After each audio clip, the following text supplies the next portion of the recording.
بسم اللہ الرحمن الرحیم۔ السلام علیکم ناظرین، اردو سٹوری اسٹوڈیو میں خوش آمدید۔ میری عمر ان دنوں 6 سے 7 برس تھی۔ والد سرکاری ملازم تھے اور سرکاری کالونی میں انہیں گھر ملا ہوا تھا۔ لڑکیوں کا اسکول ذرا دور تھا، تبھی مجھے مالی بابا اسکول چھوڑنے جایا کرتے تھے۔ مالی بابا کافی عمر رسیدہ تھے اور محکمے کی طرف سے کالونی میں مالی لگے ہوئے تھے۔ والد صاحب مالی کی عزت کرتے تھے۔ یہ بھی کالونی میں ہی ایک کوارٹر میں رہتے تھے۔ بیوی بچے نہیں تھے، اکیلے رہتے تھے۔ امی انہیں روز کھانا دیا کرتی تھی۔ مالی بابا امی جان کو سودا سلف لا کر دیتے۔ مجھے اسکول چھوڑنے اور لانے کا بھی انہی کا ذمہ تھا۔ ایک دن جب اسکول کی چھٹی ہو گئی اور میں گیٹ کے پاس آئی تو مجھے بابا نظر نہیں آئے، حالانکہ وہ روزانہ چھٹی سے پہلے ہی آ جاتے، اور جو ہی میں گیٹ سے جھانکتی وہ سامنے کھڑے نظر آ جاتے۔ بابا کو نہ پا کر پریشان ہو گئی۔ گیٹ سے 2 قدم باہر نکلی۔ ان دنوں اسکولوں کے گیٹ پر اتنے پہرے نہیں ہوتے تھے۔ پرامن دور تھا، لہٰذا گارڈ بھی نہ رکھے جاتے تھے۔ ہمارا اسکول سرکاری تھا، جہاں عام لوگوں کے بچوں کی تعلیم حاصل کرنے آتے تھے۔ میں نے ادھر ادھر دیکھا، بابا کو نہ پا کر چاہیے تھا کہ وہاں رک کر انتظار کرتی، لیکن بچی تھی اور انتظار کی زحمت برداشت نہ کر سکتی تھی۔ تبھی ایک جگہ کھڑی نہ رہ سکی، آہستہ آہستہ آگے چلنے لگی۔ میں نے بستہ گلے میں ڈال رکھا تھا اور اسکول یونیفارم میں تھی۔ تبھی ایک شخص میرے پاس آیا اور بولا، بچی تمہیں کوئی لینے نہیں آیا؟ روزانہ ہمارا مالی بابا آتا ہے، آج نہیں آیا۔ میں نے جواب دیا، کیا گھر کا راستہ معلوم ہے؟ ہاں، میں نے ویسے ہی کہہ دیا، حالانکہ اکیلی کبھی اسکول سے نہیں آئی تھی۔ تاہم ایسا لگا جیسے پیدل چلتی گئی تو گھر پہنچ جاؤں گی۔ دھوپ تیز تھی اور میں پسینے سے شرابور تھی۔ پیاس بھی لگ رہی تھی۔ موسم گرم تھا، ہوا میں تپش تھی، لو چل رہی تھی۔ اس آدمی نے میری کیفیت کو بھانپ لیا اور کہا، آج تمہارا مالی بابا نہیں آئے گا، اس کو لو لگ گئی ہے، اسے اسپتال لے گئے ہیں، تمہارے ابا نے مجھے لینے بھیجا ہے۔ میں ان کے دفتر میں کام کرتا ہوں۔ بابا مالی مجھے سائیکل پر لینے آیا کرتا تھا۔ یہ شخص بھی سائیکل پر تھا، بس میں گرمی سے گھبرائی ہوئی اس کی سائیکل پر بیٹھ گئی۔ اس نے مجھ سے بستہ لیا جس پر میرا نام اور جماعت لکھی ہوئی تھی۔ میرا نام لے کر کہنے لگا، تم جماعت اول میں پڑھتی ہو نا؟ ہاں، مگر آپ کو کیسے معلوم ہے؟ تمہارے ابا نے تمہارا نام اور جماعت بتا دی تھی۔ میں تمہیں لینے گیٹ پر پہنچنے والا تھا، تم راستے میں مل گئی۔ اتنی باتیں کرنے کے بعد وہ مجھے لے کر کسی سمت روانہ ہو گیا۔ اس کے بعد پتہ نہیں کیا ہوا، اپنے حافظے پر بہت زور دیتی ہوں، مگر یادداشت جواب دے جاتی ہے، جیسے زمانے کی تکلیفوں نے ذہن سے ہر بات کے نشانات کھرچ کر مٹا دیے ہوں، یہاں تک کہ اپنا نام، اپنی پہچان، اپنے ماں باپ کا نام، گلی محلہ سبھی کچھ بھول گئی۔ مجھے اغوا کرنے والے جہاں لائے وہاں اور بھی بچے اور بچیاں تھے۔ میں نے ان پر ہوتے مظالم کو دیکھا تو یادداشت کھو بیٹھی تھی۔ ان مظالم کو میں تحریر نہیں کر سکتی، ان کو بیان کرنے کی تاب نہیں۔ تصور سے ہاتھ پاؤں لرزنے لگے تھے، سانس رک جاتا ہے، روح فنا ہونے لگتی ہے۔ نہیں، ان کو بیان کرنے کے بارے میں سوچ بھی نہیں سکتی۔ ان ظالموں کے چہرے پر تو موت کے چہرے سے بھی زیادہ بھیانک ہے۔ اس قدر اندازہ کر سکتی ہوں کہ یہ لوگ اغوا کر کے فروخت کرتے ہوں گے، یا بھیک منگوانے کی غرض سے کوئی گروہ خریدتا ہوگا، یا پھر کسی ایسے ہی مذموم مقصد کے لیے معصوم بچوں کو اغوا کیا جاتا ہوگا۔ ان بچوں سے مشقت بھی لی جاتی تھی۔ دن رات کی بدسلوکی سے یہ بیچارے ہوش کھو چکے تھے، اپنے نام پتے بھول چکے تھے۔ کچھ ایسے تھے جو کنگ ہو گئے تھے، ان کی قوت گویائی ختم ہو چکی تھی۔ میرے ذمہ اس گھر کی صفائی تھی جہاں ہمیں رکھا گیا تھا۔ میرے ساتھ میرے برابر 2 اور بھی لڑکیاں صفائی کرتی تھی۔ کبھی سوچ بھی نہ سکتی تھی کہ قدرت مہربان ہو جائے گی اور میں اس عقوبت خانے سے نکلنے میں کامیاب ہو جاؤں گی۔ ایک دن سردار نے مجھے اپنے ٹرک میں بٹھا لیا، نہ جانے وہ مجھے کہاں لے جا رہا تھا۔ رات کے وقت ایک جگہ اس نے ٹرک روکا اور اتر گیا۔ سامنے ہوٹل تھا، وہاں کچھ لوگ بیٹھے تھے، غالباً وہ ان سے بات کرنے گیا تھا۔ وہ سمجھ رہا تھا کہ میں سو رہی ہوں، میں سوئی نہ تھی، اس کے اترتے ہی اٹھ بیٹھی۔ مجھے چھلانگ لگانے کا موقع مل گیا۔ چھلانگ لگا کر میں جھاڑیوں میں گھس گئی۔ اس وقت موت کے خوف سے زیادہ اس آدمی سے بچ کر نکل جانے کا جذبہ مجھ پر غالب تھا۔ تھوڑی دیر بعد ٹرک اسٹارٹ ہونے کی آواز آئی۔ شاید اس نے گاڑی کی طرف دیکھا ہوگا جس میں لپٹی پڑی تھی۔ وہ سمجھا ہوگا میں اس میں لپٹی سو رہی ہوں۔ بہرحال جب ٹرک کی آواز دور ہو گئی، میں جھاڑیوں سے نکلی اور سڑک کنارے بیٹھ گئی۔ میری ٹانگ میں چوٹ لگی تھی، حالانکہ میں سڑک کنارے پڑے ہوئے کچی مٹی کے ڈھیر پر گری تھی، پھر بھی یہ چھلانگ میرے ناتواں وجود اور طاقت سے بڑی تھی۔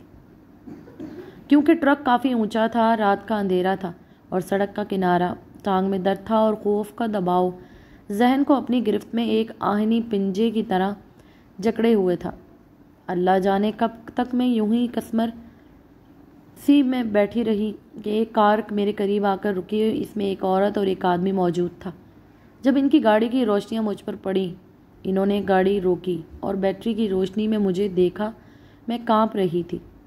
میری خستہ حالت پر عورت نے اٹھا کر گلے لگایا اور پوچھنے لگی، تم کون ہو؟ کہاں سے آئی ہو؟ یہاں کیوں بیٹھی ہو رات کے وقت؟ یہ مسافر لوگ تھے اور لاہور جا رہے تھے۔ میں ان کے کسی سوال کا جواب نہ دے سکی، کانپتی رہی۔ تب عورت نے کہا، یہ کھو گئی ہے، اسے لے چلتے ہیں، ایسا نہ ہو رات کے وقت اس معصوم کے ساتھ حادثہ پیش آ جائے۔ انہوں نے مجھے اپنی گاڑی میں بٹھا لیا۔ میں بھی محفوظ ہونا چاہتی تھی۔ جلد از جلد طبی بلا چوپن چڑھا بیٹھ گئی اور گاڑی میں بیٹھتے ہی اس عورت کے شانے سے لگ کر سو گئی۔ آنکھ کھلی تو میں ان مہربان اجنبی لوگوں کے گھر میں تھی جو مجھ لاوارث کو سڑک سے اٹھا کر گھر لے آئے تھے۔ اس مہربان عورت کا نام عائشہ تھا اور اس کا شوہر زکا ایک وکیل تھے۔ جب میں نے متعدد بار پوچھنے کے باوجود ان کے کسی سوال کا جواب نہ دیا تو یہ لوگ ایک ڈاکٹر کے پاس لے گئے۔ انہوں نے سمجھا کہ میرا ذہنی توازن ٹھیک نہیں ہے۔ کچھ دن ڈاکٹر کے پاس لے جاتے رہے۔ وہ میرے ساتھ شفقت سے پیش آتے اور آرام کا خیال رکھتے۔ رفتہ رفتہ خوف دور ہونے لگا۔ میں ان کے ساتھ باتیں کرنے لگی، گویا انسانوں پر میرا اعتماد بحال ہونے لگا۔ تب میں نے کچھ یاد تھا بتا دیا، مگر والدین کا نام اور پتہ پھر بھی نہ بتا سکی۔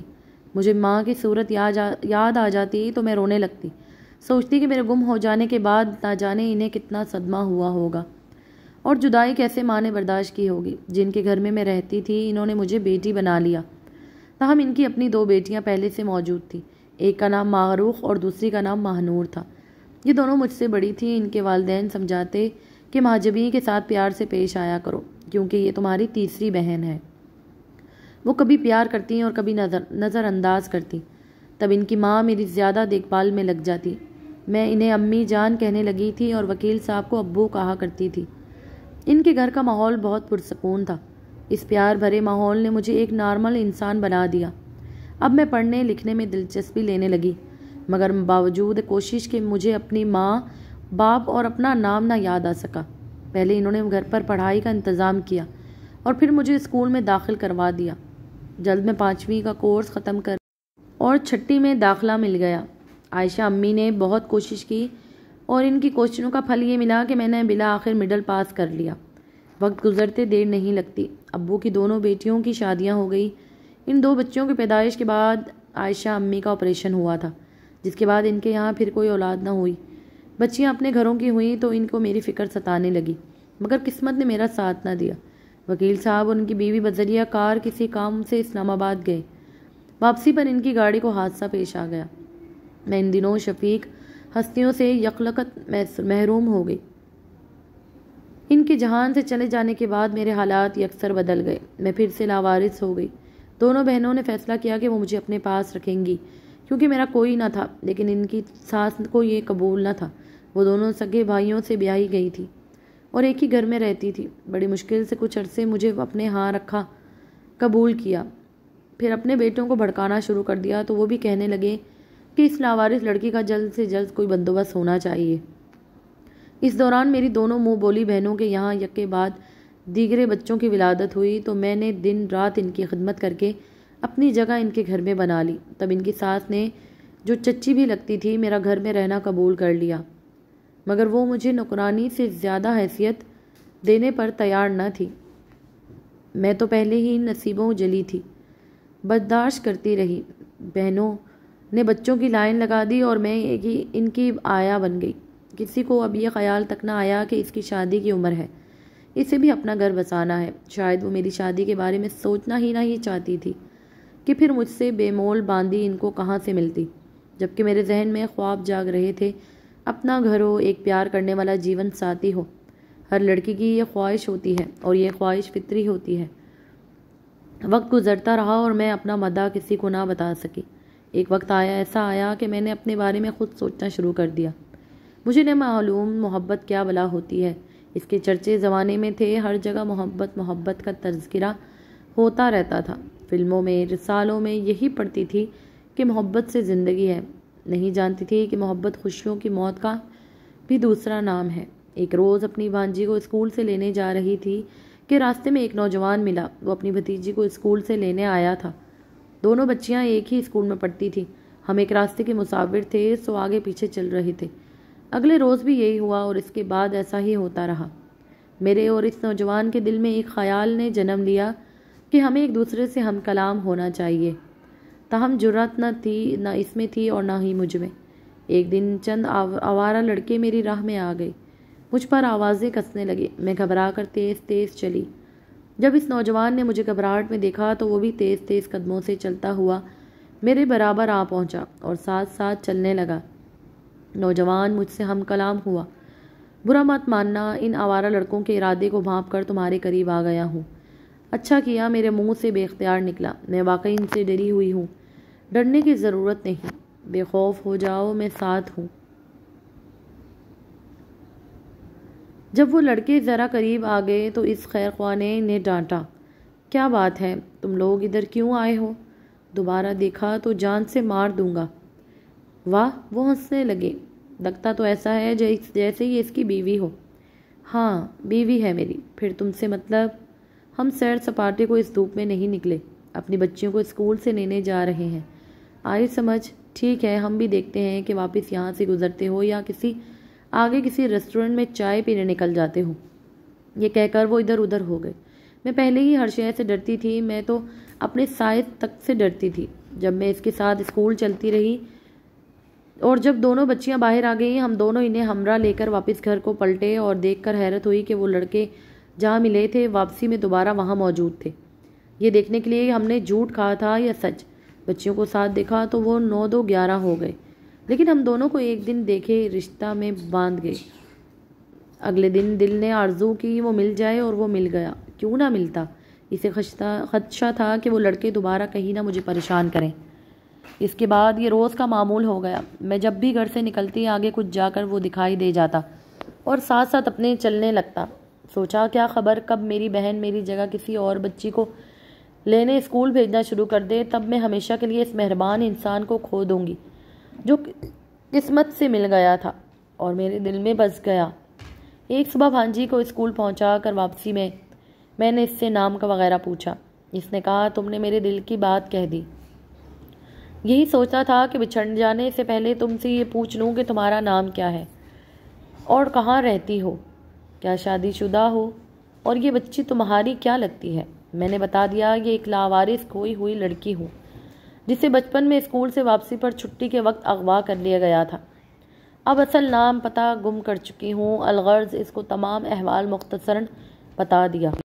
وہ بہت متاثر ہوا اور بولا کیا مجھ سے شادی کرو گی؟ میں بھی اپنے بڑے بھائی کے پاس رہتا ہوں اور شام کو ان کا بزنس سنبھالتا ہوں۔ صبح وہ دکان پر جاتے ہیں اور شام کو گھر آرام کرتے ہیں۔ اس نے اپنا نام اسد بتایا۔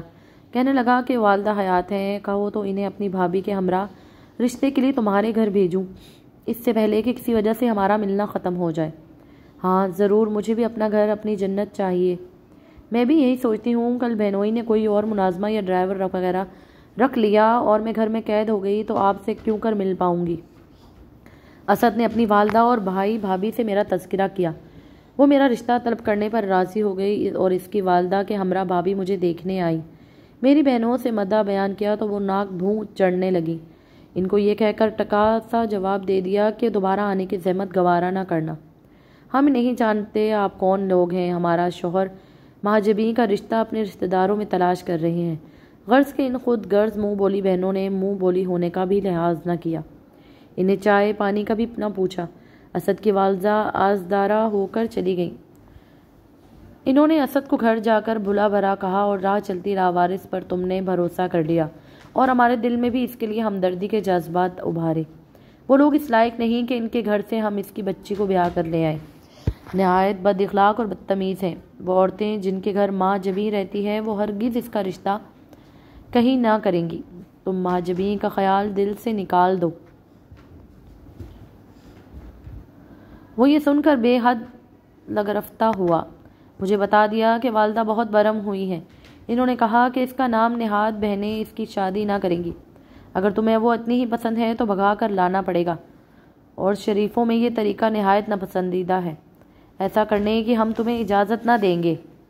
یہ لڑکی جہاں ہے اسے وہاں ہی رہنے دو۔ اس کے بعد اسد مجھے نظر نہ آیا، البتہ اس کی جگہ اس کا چھوٹا بھائی بچی کو اسکول دینے آنے لگا۔ میں اتنی ناسمجھ نہ تھی کہ اس سے اس کا گھر بھی نہ دیکھنے کو نہ کہہ سکی تھی۔ اس نے راستہ بدل لیا۔ غالباً اس کے گھر والوں نے میری بہنوئی کے رویے سے توہین محسوس کی تو وہ بیزار ہو گیا۔ یہ سب کچھ اس قدر جلد ہوا کہ مجھے کچھ سوچنے سمجھنے کا موقع نہ ملا۔ اب دل میں ایک خلش، ایک کسک تھی جو چین نہ لینے دیتی تھی۔ بہنوئی اسلام آباد سے تبادلہ کرا کر آ گئے، گاڑی ڈرائیور بھی مہیا ہو گئے، اور اب بہن خود بچی کو لینے جانے لگی اور گھر میں قید ہو گئی۔ وقت گزرتا گیا۔ ایک روز میرے دونوں بہنوئی اور بہنوں نے بتایا کہ وہ بیرون ملک جا رہے ہیں۔ ساس ان کی وفات پا چکی تھی۔ مجھے انہوں نے اپنی ایک رشتے کی نند کو بخش دیا کیونکہ گھر وہ فی الحال بند کر کے جا رہے تھے۔ یہ اچانک تبدیلی میرے لیے کسی صدمے سے کم نہ تھی۔ حیران پریشان کہ اب نئے گھر میں نئے لوگوں کے ساتھ رہنا ہے جو میرے کچھ نہیں لگتے۔ ابو اور عائشہ امی کی نسبت سے ایک نام نہاد رشتہ جو ابھی تک چل رہا تھا وہ بھی خلاؤں میں گم نظر ہوتا آنے لگا، اور چارہ نہ تھا۔ جو بھی یہ لوگ میری قسمت کا فیصلہ کرتے ماننا پڑتا۔ دونوں بہنوں نے تسلی دی کہ ہم کچھ مدت وہاں رہ کر واپس آ جائیں گے۔ تم فکر مت کرو، سلیمہ باجی بھی تمہارا خیال رکھیں گی۔ وہ بہت اچھی اور رحم دل عورت ہے۔ بے شک سلیمہ باجی بہت اچھی اور رحم دل تھی، لیکن ان کی بہو نہایت سنگ دل اور شفاق عورت تھی۔ اس کے دل میں عجیب قسم کے خدشات رہتے ہیں کہ کوئی خوبصورت لڑکی میرے شوہر کے دل کو نہ بھا جائے۔ وہ مجھ پر کڑی نگرانی رکھتی اور بدسلوکی کرتی تھی۔ اس کی نگاہیں ہر دم میرے گرد پہرا دیتی۔ اس عورت نے خود اپنا بھی سکون خراب کر کے رکھ دیا تھا۔ وہ نام نہاد بہنیں مانور اور معروف پھر بھی اچھی تھی، کم از کم مجھ پر شک نہ کرتی تھی۔ یہ عجیب قسم کی عورت تھی، ہر وقت کی اہانت سے دل گھبرایا رہتا۔ دعا کرتی کہ میری بہنیں جلد لوٹ آئیں، لیکن وہ نہ لوٹیں اور 3 برس اذیت میں گزر گئے۔ باجی سلیمہ بتاتی تھیں کہ وہ 4 سال کی مدت پوری ہونے جانے کے بعد لوٹیں گی۔ اس اثناء میں باجی سلیمہ بیمار پڑ گئی۔ میں نے ان کی خوب خدمت کی۔ وہ مجھے دعائیں دیتی، کہتی تھیں اللہ مجھے صحت دے، تیری شادی کر دوں گی، اب جی جان سے تیرے لیے کوئی اچھا رشتہ دیکھوں گی۔ ان کی زندگی کے دن گنے جا چکے تھے۔ اللہ نے مہلت نہ دی، وہ وفات پا گئی اور میں ایک بار پھر بے آسرا ہو گئی۔ اب ان کی بہو مدیحہ نے خوب پنجے نکال لیے۔ ساس کے ڈر سے جو ذرا دبکی ہوئی نظریں آتی وہ ڈر جاتا رہا تھا۔ اب انہوں نے بات بات پر مجھے ذلیل کرنا شروع کر دیا۔ کہتی کہ کہاں تک تمہاری نگرانی کروں، اب تمہیں دارالامان بھجوانا پڑے گا، تم لاوارثوں کا یہی ٹھکانہ ہے۔ ان باتوں سے ایک روز میں اتنی دل شکستہ ہوئی کہ رونے بیٹھ گئی۔ اتفاق سے ان کی پڑوسن آ گئی۔ در میں نے ہی کھولا۔ انہوں نے میری بھیگی آنکھوں کی طرف دیکھا اور سارا معاملہ سمجھ گئی۔ ہم انہیں خالہ جی کہتے تھے۔ وہ میرا بیشتر احوال جانتی تھی۔ مجھ سے کہا معلوم ہے کہ مدیحہ تم کو کتنا تنگ رکھتی ہے۔ ایسا کرو کہ تم ایک روز چپکے سے کنڈی کھول کر میرے پاس آ جاؤ جب یہ سو رہی ہو، میں تمہیں ایک نیک گھرانے میں بھجوا دوں گی۔ وہ کب سے کہہ رہے ہیں کہ ہمیں کوئی اچھی لڑکی چاہیے۔ عارفہ میری بہن بنی ہوئی ہے اور ان کی بہو بچے کو جنم دینے والی ہے۔ عارفہ دل کی مریضہ ہے، بہو اور بچے کی دیکھ بھال سے قاصر ہے۔ اس وقت میں اس قدر رنجیدہ تھی کہ خالہ جی کی بات کو گرہ میں باندھ لیا۔ اگلے دن جب مدیحہ سو گئی میں چپکے سے در کھول کر ان کے گھر چلی گئی۔ انہوں نے مجھے برقع پہنا دیا اور جلدی سے اپنی گاڑی میں بٹھا کر عارفہ کے گھر لے گئی۔ پہلے تو میں پہچانی نہیں، پھر یاد آیا کہ یہ اسد کی امی ہے جو میرا رشتہ طلب کرنے آئی تھی۔ میری آنکھوں سے آنسو جھلک پڑے۔ انہوں نے بھی آگے بڑھ کر مجھے گلے لگا لیا، اپنی بہو کو آواز دی، مجھ سے ملوایا۔ دل بیٹھ گیا۔ میں سمجھی کہ یہ اسد کی بیوی ہوگی، مگر بعد میں علم ہوا کہ یہ چھوٹے بیٹے کی بہو ہیں اور اسد نے ابھی تک شادی نہیں کی ہے۔ اسد نے مجھے اپنے گھر میں دیکھا تو حیرت میں ڈوب گیا۔ اس بات پر اور دکھی ہو گیا کہ میں لاوارث تھی اور لاوارث ہی رہ گئی، اور اب اس گھر کے بطور ایک ملازمہ لائی گئی ہوں۔ وہ اس وقت خاموش ہو گیا، لیکن بعد میں اس نے ماں سے کہا، ماں جبین کا اندیا لو، اگر یہ راضی ہو تو اس کے ساتھ شادی کرنے کے لیے تیار ہوں۔ اس کی والدہ نے یہ بات مجھے نہ بتائی کیونکہ وہ کچھ دن مجھے اپنے پاس رکھ کر میرے طور اتوار دیکھنا اور پرکھنا چاہتی تھی۔ سال بھر تک انہوں نے میری اسد کے ساتھ شادی کا نام نہ لیا، یہاں تک کہ ایک روز خالہ جی آ گئی اور بتایا کہ مدیحہ تمہارے چلے جانے سے بہت سکون میں ہے اور سلیمہ مرحومہ ہو چکی ہے، اس لیے تمہاری گمشدگی کا کسی کو ملال نہیں ہے۔ ہاں، مگر اب تمہاری دونوں بہنیں 4 برس کی مدت پوری ہونے کر کے واپس آ گئی ہیں۔ وہ مدیحہ کے پاس تمہارے بارے میں معلوم کرنے آئی تھی، اس نے یہی بتایا کہ تم گھر سے بھاگ گئی ہو۔ وہ دونوں بے حد پریشان ہوئی ہیں۔ اس روز میں بھی اتفاق سے وہاں موجود تھی جب وہ آئی تھی۔ کہتی تھی، خالہ جی ہمیں یقین نہیں آتا کہ ماں جبھی خود سے بھاگی ہوگی، یقیناً اس کے ساتھ کوئی حادثہ پیش آیا ہے۔ میں نے ان سے سرگوشی میں کہا تھا کہ اصل احوال جاننا چاہتی ہو تو میری طرف آ جانا۔ وہ مدیحہ کے گھر سے میرے گھر آ گئی تھی۔ میں نے بتا دیا کہ تمہیں میں نے اپنی سہیلی کے گھر پہنچا دیا تھا۔ مدیحہ کسی سینٹر کا ارادہ رکھتی تھی، وہ شکی عورت ہے، اس کے ساتھ کسی کا رہنا بہت مشکل ہے۔ مانور اور معروف دونوں تم سے ملنے آنے چاہتی ہیں، اب تم بتاؤ ان سے کیا کہوں؟ میں نے کہا میں عارفہ آنٹی کے سامنے انہیں نہیں لانا چاہتی، مگر ابو اور عائشہ آنٹی کا خیال آتا ہے جو میرے محسن تھے اور یہ ان کی بیٹیاں ہیں، سمجھ میں نہیں آتا کہ کیا کروں۔ میں خود انہیں سمجھا دیتی ہوں، تم مجھ پر چھوڑ دو۔ خالہ جی نے دلاسا دیا اور پھر میرے جذبات کے عین مطابق کر کے بھی دکھایا، یعنی ادھر عارفہ آنٹی کو سمجھایا اور ادھر میری بہنوں کو، اور یوں انہوں نے میری اور اسد کی شادی کی راہ ہموار کر دی۔ اللہ کو یہی منظور تھا کہ ہماری شادی ہو۔ ہماری لگن سچی تھی کہ بچھڑ جانے کے بعد کبھی اسد کے دل سے میرا خیال گیا اور نہ ہی میں اسے بھلا سکتی تھی۔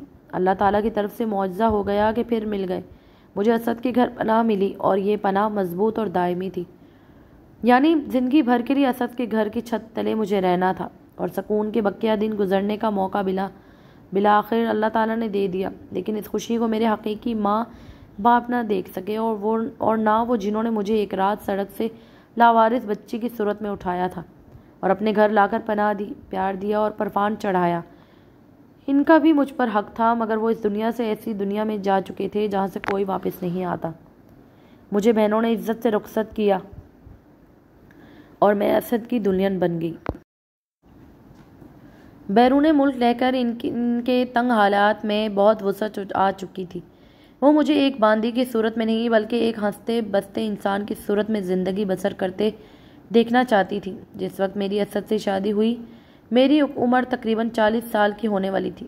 اللہ نے کرم کیا، پھر بھی اولاد کی نعمت سے نواز دیا۔ ہمارے 3 بچے ہیں اور میں خوش و خرم اسد کی ہمراہ زندگی گزار رہی ہوں۔ آج زندگی میں خوشیوں کی کمی نہیں، پھر بھی میری خوشیاں ادھوری ہیں کیونکہ حقیقی ماں باپ بہن بھائی رشتہ دار کبھی نہیں مل سکیں گے۔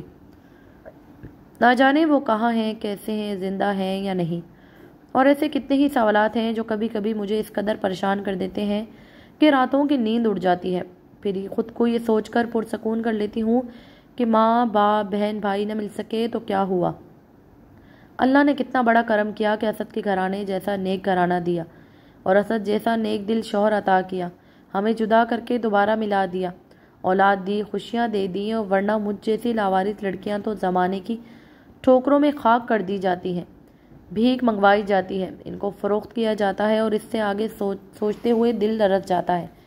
تو پھر کیوں نہ اللہ کا شکر ادا کرنا چاہیے؟ جو نہ ملا وہ تقدیر میں نہیں تھا، جو مل گیا وہ قسمت میں لکھا گیا تھا۔